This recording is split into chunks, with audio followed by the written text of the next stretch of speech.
Imagine por um momento. Todas as galáxias espalhadas pela tela ilimitada do universo, com exceção da nossa Via Láctea natal, são ilhas estelares incrivelmente distantes. Até agora, não sabemos ao certo o que realmente acontece nesses sistemas gigantescos, ligados pela gravidade. Ao ser humano, infelizmente, não está destinado a ir até lá, a não ser que um dia inventemos um teletransporte, mas por enquanto isso soa como ficção científica. Enviar sondas também é inútil. A viagem levaria uma eternidade, pois nos separam distâncias colossais. Felizmente, a ciência não para, e embora não possamos tocar nesses mundos distantes, podemos estudá-los da Terra e de sua órbita, usando todo o poder das tecnologias modernas. Então, vamos embarcar em uma pequena viagem espacial para entender como são estruturadas essas megalópolis estelares. Cada galáxia vive seu ciclo de vida único. Elas colidem, se fundem, evoluem e um dia morrem para dar início a algo novo. E cada uma delas é única. Para começar, o fato é que ainda hoje não sabemos o número exato de galáxias no universo observável. Antigamente, os cientistas estimavam que houvesse cerca de 100 bilhões delas. Depois, após novos cálculos, esse número aumentou para uns impressionantes 2 trilhões. Atualmente, os astrônomos concordam que provavelmente existem algumas centenas de bilhões. A verdade é que, apenas olhando para o céu noturno, conseguimos ver sem telescópio apenas 4 delas: a galáxia de Andrômeda e a galáxia do Triângulo, no hemisfério norte, e as nuvens de Magalhães, grande e pequena, no hemisfério sul. E embora nas fotografias as galáxias pareçam objetos com contornos bem definidos, na realidade elas não possuem fronteiras rígidas. É impossível dizer com exatidão onde uma galáxia termina e onde começa o vazio do espaço intergaláctico. Em luz visível, ela pode apresentar um tamanho, mas se olharmos para ela na faixa de rádio, as nuvens de gás interestelar podem se estender muito além. Por isso, o tamanho de uma galáxia é geralmente determinado de forma fotométrica, pela isofota. Uma isofota é, em termos simples, uma linha numa imagem que une pontos de igual luminosidade. É como as linhas num mapa geográfico que unem pontos de igual altitude. Para melhor entender do que estamos a falar, vamos por um momento deixar a nossa Via Láctea e observá-la de fora. Bem à nossa frente, o núcleo galáctico, uma região pequena, mas incrivelmente ativa, no centro. Quando falamos de núcleos, geralmente referimos-nos a processos ativos que não podem ser explicados apenas por um aglomerado de estrelas. Nesses núcleos, fervilham processos que libertam uma quantidade colossal de energia, ejetando jatos de gás incandescente ou emitindo a mais poderosa radiação de rádio. Na maioria das vezes, o responsável por tamanha fúria é um buraco negro supermassivo, exatamente como aquele que, segundo os cálculos, se encontra também no coração da nossa galáxia. Em torno do núcleo, gira o disco galáctico como se fosse uma panqueca fina e giratória onde se concentra a vida principal da galáxia. É aqui, nos braços espirais, que se encontra a maior densidade de gás interestelar e onde nascem mais estrelas jovens.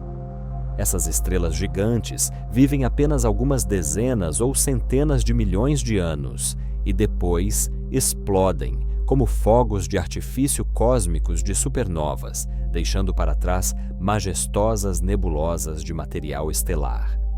O núcleo da estrela mais massiva colapsa num buraco negro, e o das estrelas menores numa estrela de nêutrons.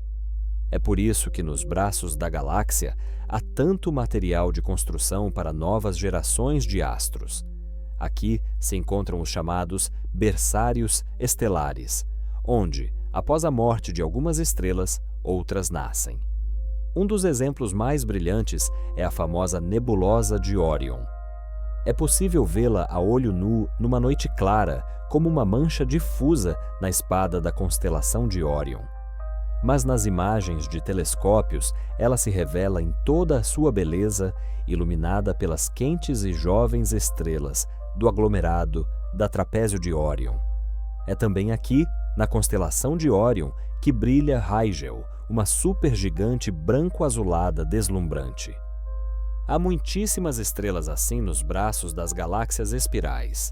Elas vivem intensamente, mas por pouco tempo, e após a explosão, enriquecem o cosmos com material para novos sistemas estelares. Nessas nuvens, frequentemente nascem aglomerados estelares abertos. Eles são chamados assim porque as estrelas individuais neles são facilmente distinguíveis. Olhe para as Pleiades ou as Íades. Suas estrelas são visíveis a olho nu sem dificuldade. Todas as estrelas em um aglomerado como esse nasceram de uma única nuvem molecular e estão ligadas por uma gravidade fraca, mas com o tempo, a gravidade de objetos mais massivos as espalha pela galáxia. Acredita-se que nosso Sol também, em algum momento, fez parte de um aglomerado como esse que se dispersou há muito tempo. Mas o disco não é toda a galáxia. Ele é cercado por um componente esférico invisível, o halo galáctico. Esta já é a parte externa, muito mais rarefeita. Ao estudar o halo, podemos entender onde termina a influência gravitacional de uma galáxia e começa o domínio de outra. A população do halo é composta por estrelas antigas, anãs vermelhas e anãs marrons. As anãs vermelhas são os verdadeiros longevos do universo.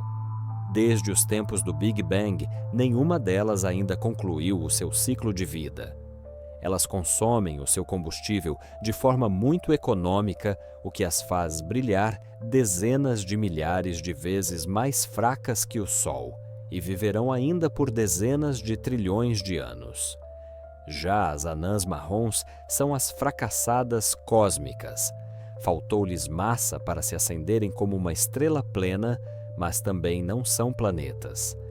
Elas não conseguem sustentar reações termonucleares e estão condenadas a um lento arrefecimento até se transformarem em viajantes frios e solitários.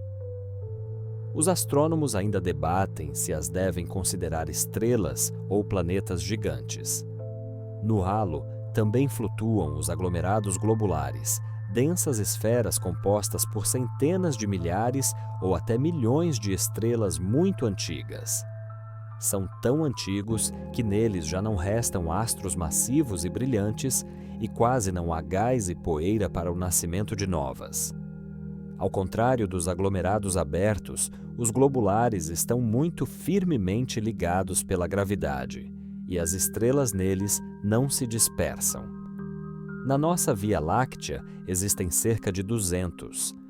Existem componentes ainda mais exóticos, por exemplo, o anel polar. Observem a galáxia NGC 4650A.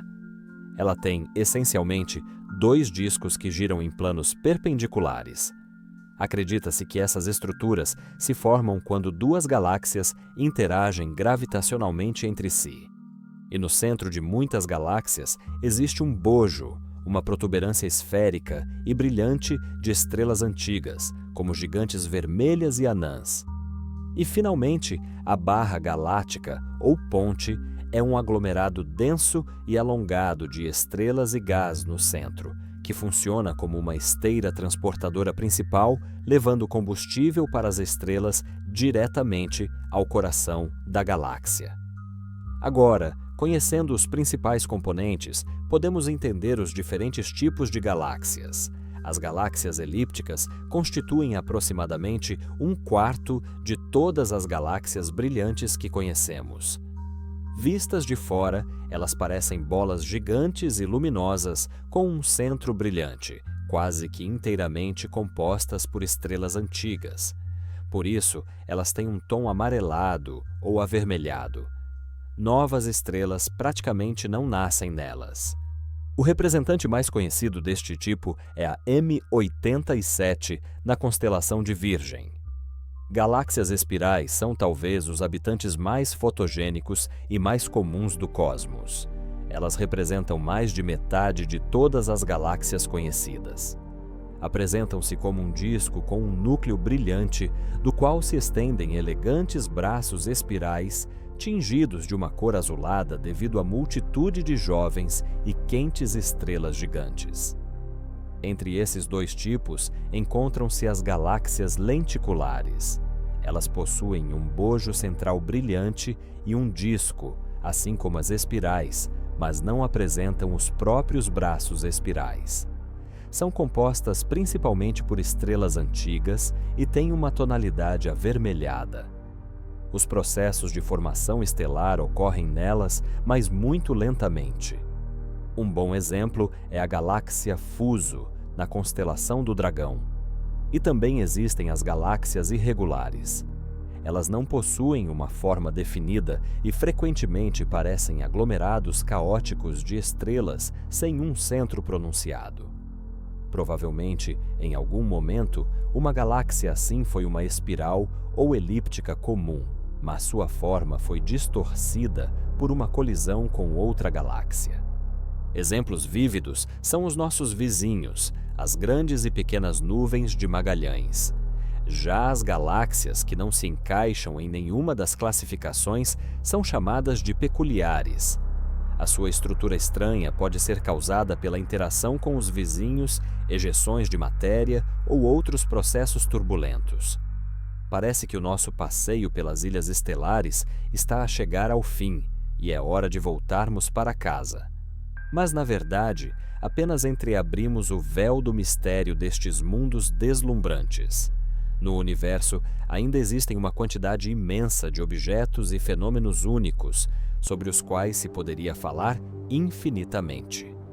Todo o nosso acervo de conhecimento sobre a vida das estrelas e galáxias foi obtido graças às observações e cálculos de milhares de cientistas em todo o mundo. E graças ao seu trabalho contínuo, este quadro é constantemente complementado, tornando-se cada vez mais preciso e abrangente.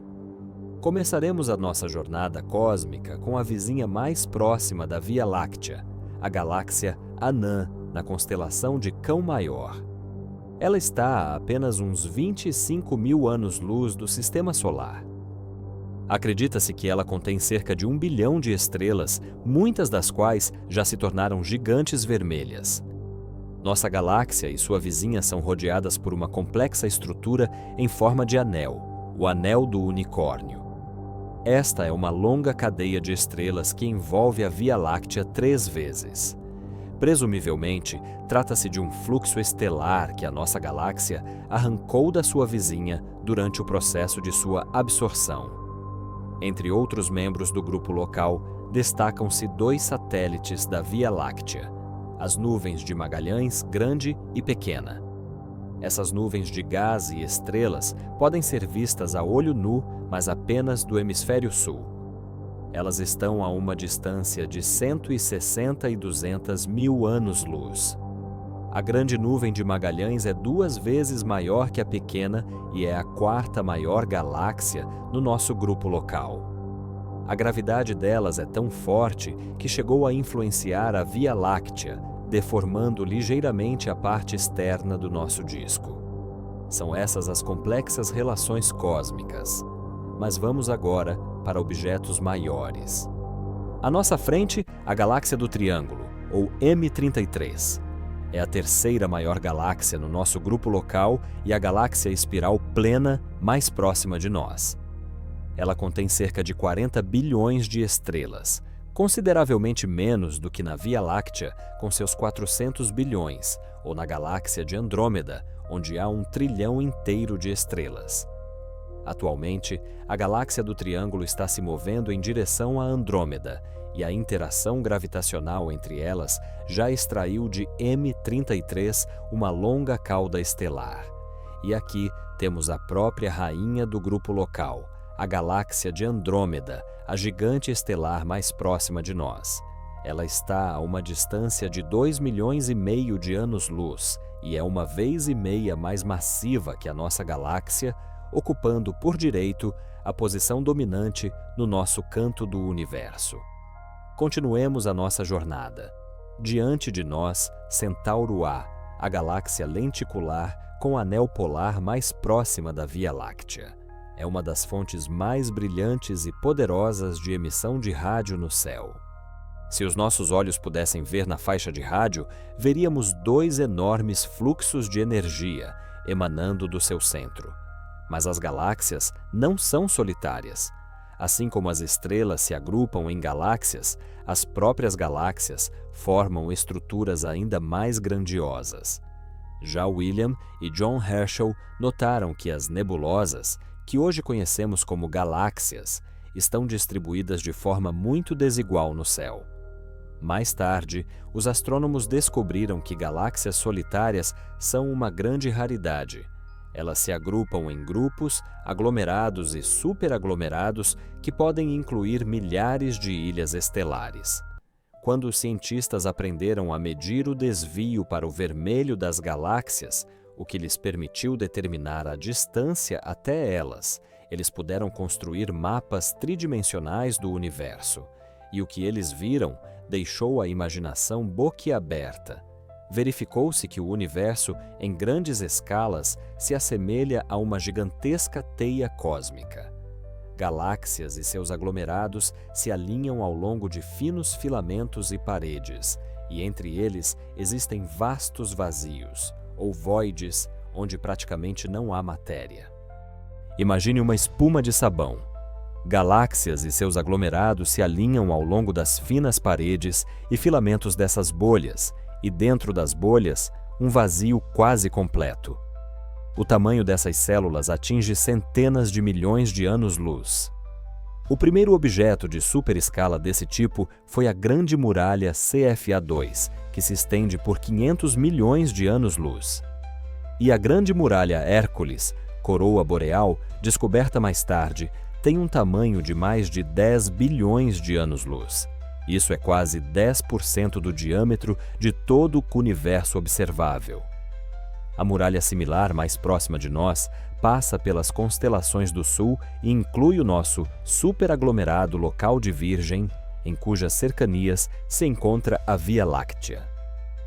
É importante entender que o universo pode ser considerado homogêneo apenas em escalas de algumas centenas de milhões de anos-luz. Em escalas menores, ele se apresenta como essa estrutura complexa e celular. Mas o que faz com que toda essa estrutura permaneça unida, resistindo à expansão do universo? A resposta reside na matéria escura. Esta substância invisível, cuja massa é muitas vezes superior à de toda a matéria visível, atua como uma cola gravitacional. Sem ela, as galáxias simplesmente se dispersariam e esta grandiosa teia cósmica jamais se formaria. Foi a matéria escura que aglomerou a matéria comum em densos agrupamentos que, com o tempo, se transformaram em galáxias e seus aglomerados. A teoria moderna da formação desta estrutura é conhecida como hierárquica. Imediatamente após o Big Bang, a matéria no universo estava distribuída quase uniformemente, com minúsculas flutuações de densidade.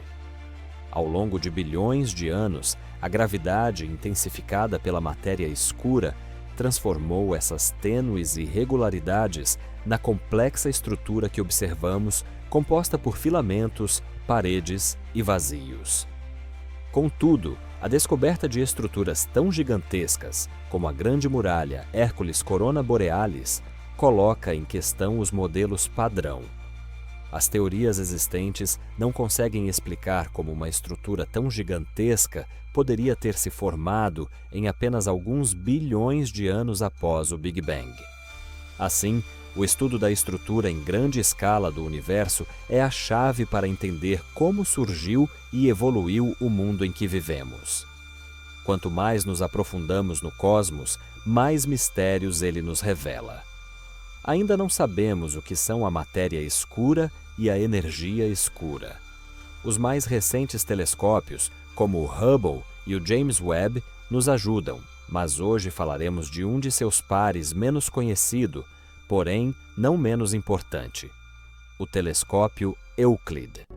Este observatório orbital foi lançado em 1º de julho de 2023. Seu objetivo é compreender melhor a natureza da matéria escura e da energia escura ao criar o mapa tridimensional mais abrangente do universo. O Euclid mede os desvios para o vermelho de bilhões de galáxias a fim de rastrear com precisão a aceleração da expansão do universo em diferentes estágios de sua história. Em 7 de novembro de 2023, o telescópio apresentou as primeiras imagens completas. Elas são incrivelmente nítidas e espreitam os mais distantes recantos do cosmos. Numa das imagens, vemos o aglomerado de galáxias de Perseu, onde se vêem mais de 1000 galáxias, e ao fundo, ainda outros milhares de objetos mais distantes.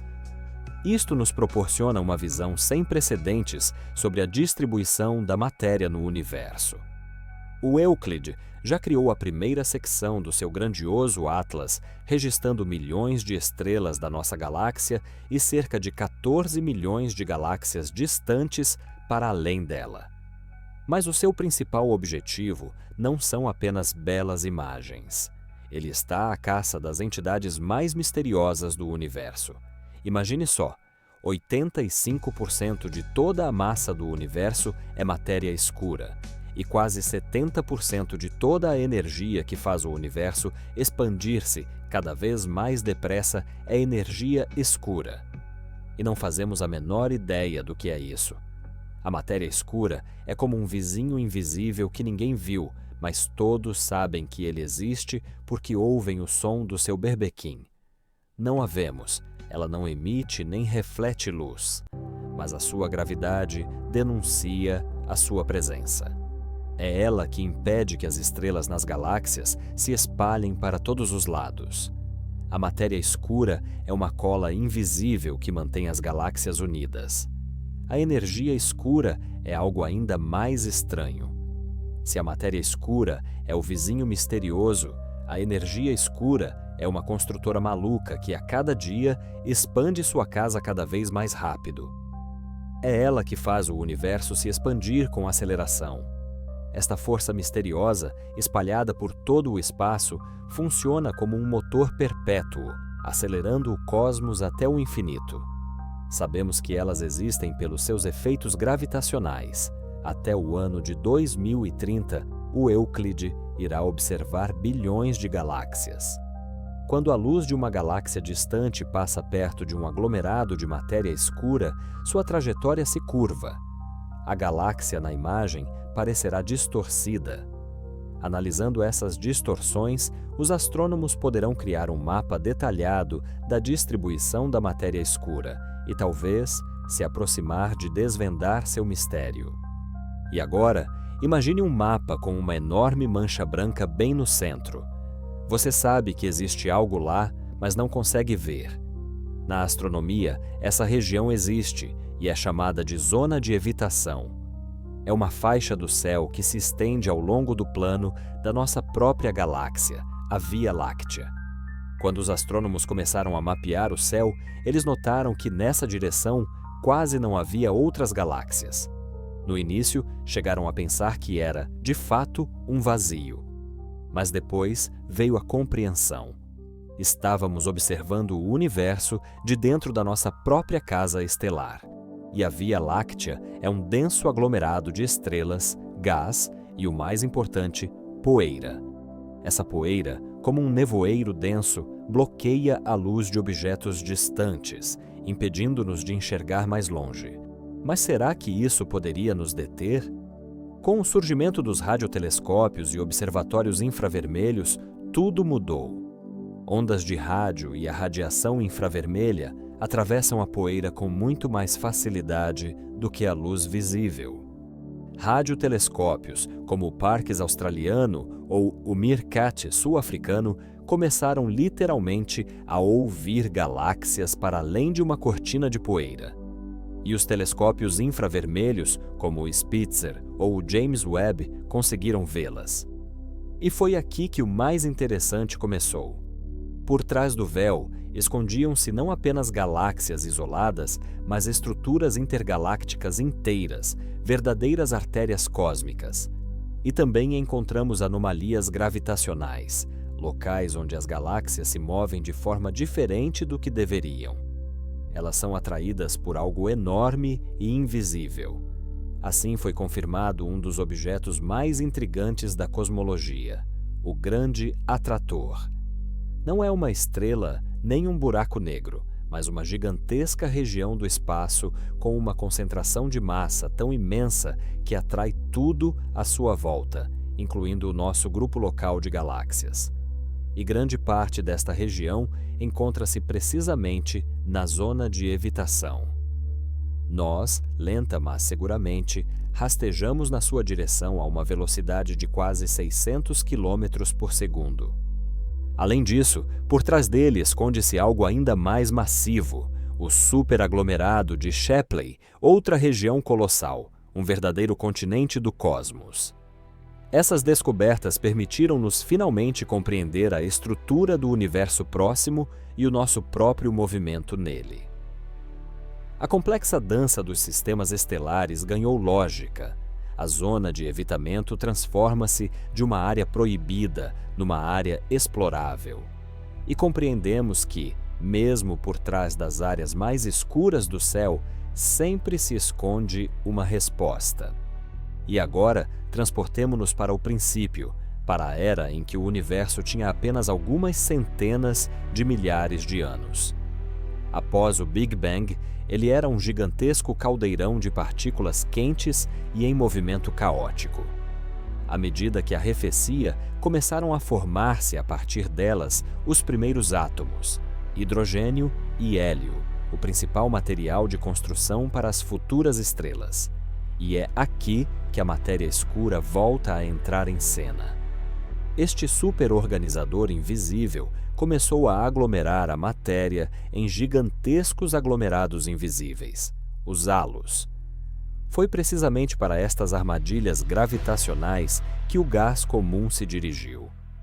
Dentro deles, começou a arrefecer, a contrair-se e, por fim, a colapsar, formando as primeiríssimas estrelas e protogaláxias. Assim, do caos primordial, sob a regência de um maestro invisível, começou a nascer aquele grandioso e ordenado cosmos que vemos hoje. Como é que do caos primordial nascem as gigantescas ilhas estelares que chamamos de galáxias? Tudo começa com as protogaláxias. Imagine que a matéria escura criou poços gravitacionais invisíveis no universo. Neles, como água, começou a escorrer gás quente. Ao arrefecer, ele condensava-se, um processo muito semelhante a como a massa de pizza arrefece e endurece. E então, nas suas regiões mais densas, como pedaços de queijo, as primeiras estrelas irromperam. Este gás cósmico perdia energia através da radiação, contraía-se cada vez mais e dividia-se em nuvens separadas. Nos seus núcleos, a pressão e a temperatura atingiam valores tão elevados que a fusão nuclear era iniciada. Assim nasciam as estrelas. As regiões onde este processo era particularmente intenso foram as que se tornaram nas primeiras galáxias. Mas o universo primordial era um lugar apertado e turbulento. As protogaláxias colidiam e fundiam-se constantemente umas com as outras. Este processo, conhecido como agregação hierárquica, é semelhante a como pequenas gotas de água num vidro se juntam para formar outras maiores. Durante estas colisões cósmicas, estrelas, gás e matéria escura fundiam-se num todo único, desencadeando novas e violentas ondas de formação estelar, muitas vezes iluminadas por explosões de supernovas. As galáxias cresciam e transformavam o seu aspecto, tal como numa corporação gigante, depois de uma sucessão interminável de fusões e aquisições, onde cada negócio acrescenta um novo traço ao seu complexo retrato. Com o tempo, a partir das protogaláxias, nasceram diferentes tipos de sistemas estelares. Se o gás girasse num disco estável e plano, surgiam galáxias espirais, semelhantes à nossa Via Láctea. Os seus braços elegantes são ondas de densidade que comprimem o gás e o fazem brilhar com novas estrelas. Mas se ocorresse uma grande fusão, todo o sistema transformava-se num misturador gravitacional caótico. As estrelas dispersavam-se por todo o volume e, em consequência de tal colisão, nasciam as galáxias elípticas, bolas estelares gigantes quase desprovidas de disco. As primeiras estrelas eram verdadeiros titãs. Dezenas, se não centenas de vezes mais massivas que o nosso Sol, elas brilhavam com uma luz azul ofuscante. Mas a vida delas era curta e brilhante, apenas alguns milhões de anos. Então elas explodiam como supernovas, espalhando pelo espaço elementos pesados, a partir dos quais mais tarde se formaram novas e mais duradouras, estrelas e, claro, planetas. Pense só, a morte explosiva das primeiras estrelas tornou-se o material de construção para mundos futuros, incluindo o nosso próprio. Toda a vida é, literalmente, pó de estrela. Que ironia! As galáxias raramente nasciam sozinhas. O cosmos pode ser comparado a um gigantesco supermercado onde galáxias carrinhos de compras colidem umas com as outras em alta velocidade. Mas ao contrário de uma loja terrestre, onde tudo termina com desculpas, as colisões cósmicas duram milhões de anos e levam ao nascimento de novas e ainda mais massivas estruturas. A nossa Via Láctea não é exceção. No passado, ela engoliu algumas galáxias menores e, num futuro distante, espera uma grandiosa colisão com a galáxia de Andrômeda. Daqui a alguns bilhões de anos, elas se fundirão numa única e gigantesca galáxia elíptica. Mas é cedo para entrar em pânico. Até lá, a humanidade ou encontrará uma forma de sobreviver a isso, ou evoluirá para algo que será completamente indiferente a tais eventos. Mas nem todas as galáxias são predadores implacáveis. Algumas vivem tranquilamente, experimentando apenas ocasionalmente surtos de formação estelar, períodos em que o nascimento de estrelas acelera drasticamente. A causa pode ser qualquer coisa: a influência gravitacional de vizinhos ou a entrada acidental numa nuvem de gás denso. Nesses momentos, a galáxia se transforma numa verdadeira fábrica de sóis, criando milhares de estrelas num curto período. Um papel crucial na vida de uma galáxia é desempenhado pelo seu coração sombrio, um buraco negro supermassivo.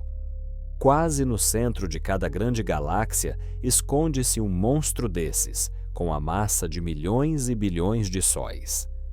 Se o buraco negro estiver ativo, ele expele poderosíssimos fluxos de energia que inibem o nascimento de estrelas. Se, por outro lado, ele estiver adormecido, o gás se contrai tranquilamente e dá vida a novos corpos celestes. Simplificando, um buraco negro pode ou sufocar a sua galáxia ou permitir-lhe desenvolver-se calmamente. Nas últimas décadas, os astrônomos estão cada vez mais convencidos de que a atividade desses monstros centrais é o principal regulador da vida estelar. Telescópios modernos como o James Webb, o Chandra e as redes globais de radiotelescópios permitem-nos espreitar no coração das galáxias. Eles detetam as mais ínfimas alterações no comportamento dos buracos negros, dando aos cientistas a oportunidade de compreender como é que estes influenciam os seus sistemas estelares. Quando o gás entra no centro de uma galáxia, ele aquece a temperaturas extremas, expande-se e perde densidade. Nesse estado, a nuvem de gás já não consegue contrair-se e formar uma estrela. Um avanço notável foi o estudo da galáxia GS Chesui 5278, localizada a 11 mil milhões de anos-luz de nós. Com a ajuda do telescópio James Webb, os astrônomos viram como um buraco negro supermassivo no seu centro ejeta fluxos de gás quente a uma velocidade de até 1000 km por segundo. Um vento desses é capaz de pulverizar até mesmo o super-homem. Esses poderosos jatos literalmente sopram o gás frio para fora da galáxia, o principal material de construção das estrelas. Na GS NEO 578, apesar de sua massa colossal de 160 bilhões de sóis, a formação estelar foi interrompida em uma fase muito inicial.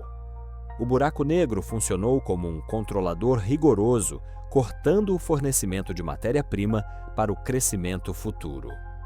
A galáxia perdeu seu armazém de materiais de construção, como se tivessem tirado todos os blocos Lego de um fã de Star Wars. No entanto, isso nem sempre é ruim. Quando ocorre um surto intenso de formação estelar em uma galáxia, as jovens estrelas massivas e as supernovas aquecem o gás circundante.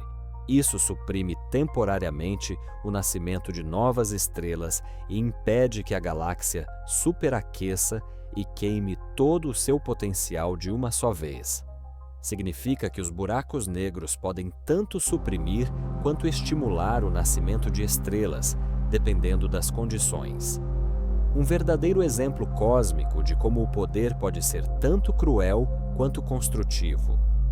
Um dos maiores mistérios continua a ser o chamado problema do halo escuro. Se calcularmos a massa de uma galáxia pela luminosidade das suas estrelas, verificamos que as estrelas nas periferias giram demasiado rápido. Imaginem um carrossel. Quanto mais longe do centro, mais lentamente ele se move. Mas nas galáxias, tudo é diferente. As suas partes externas giram com uma velocidade tal que parece que são mantidas por alguma massa invisível.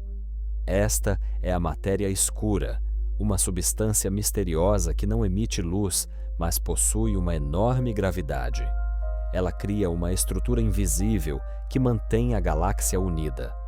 No entanto, nem mesmo esta teoria é perfeita. Os modelos modernos preveem uma distribuição de massa nos centros das galáxias, mas as observações mostram outra. Esta discrepância, conhecida como o problema das cúspides, indica que ainda não sabemos muito. As galáxias são criações surpreendentes do cosmos. Elas nascem do caos, onde a matéria escura atua como um maestro invisível, e as estrelas como notas cintilantes na sinfonia infinita do universo. A sua jornada das primeiras protogaláxias até as espirais modernas é repleta de colisões, fusões e grandiosos fogos de artifício estelares. É uma dança infinita de caos e ordem, onde não vence quem segue um plano, mas sim quem sabe tirar partido da imprevisibilidade. Se pararmos para pensar, na escala do universo, até mesmo catástrofes, como colisões de galáxias, se transformam em algo belo. Da destruição nasce o novo, e o caos torna-se a base para a ordem. Talvez seja nisto que reside a filosofia cósmica. Se a vida não te permite crescer, procura novos mundos e constrói o teu próprio império estelar. Apesar de todas as nossas conquistas, muitas perguntas permanecem sem resposta. Como é que, exatamente, os buracos negros regulam o nascimento de estrelas? Por que é que a matéria escura não está distribuída como a teoria prevê? As respostas, como num bom romance policial, estão escondidas algures por perto, na escuridão da noite cósmica. Mas nada é eterno. Com o passar do tempo, as galáxias envelhecem. O gás nelas esgota-se e novas estrelas deixam de nascer. Elas se transformam em cidades gigantescas e abandonadas, onde outrora a vida fervilhava, e agora restam apenas ruínas de uma antiga glória. O seu definhar estende-se por dezenas de bilhões de anos, até que o seu brilho e beleza incríveis desapareçam para sempre. A história das galáxias é a história de como o caos se transforma em ordem e depois, novamente, em caos. É um ciclo interminável de nascimento, luta e definhamento. E quem sabe, talvez em algum lugar lá, entre as incontáveis ilhas estelares, neste exato momento, um mundo esteja se formando, cujos habitantes estão apenas começando a olhar para o céu noturno e a fazer as mesmas perguntas que nós fazemos.